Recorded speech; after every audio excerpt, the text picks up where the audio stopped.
નમસ્કાર. આજે કૌશલભાઈ રોજ નવી પ્રવૃત્તિ કરે છે. આજે કંઈક કહેશે, બોલો ભાઈ. નમસ્કાર, હું એક કાગડાભાઈની વાર્તા કહીશ. એમાં એક મોટું જંગલ હતું. એમાં કાગડાભાઈ અને બધા પશુ પક્ષી રહેતા હતા. અને કાગડાભાઈને બહુ તરસ લાગી હતી.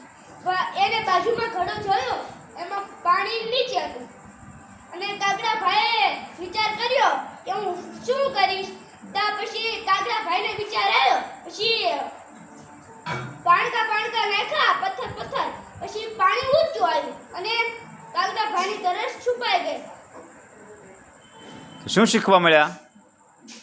કોશિશ करने वालों को भी हार नहीं होती, मेहनत करनी चाहिए. મહેનત વગર કાંઈ મળતું નથી. Very good. સરસ આજની વાર્તા કીધી. આવીને એ વાર્તા કહેતા રહેજો. Good boy. એક્સલન્ટ.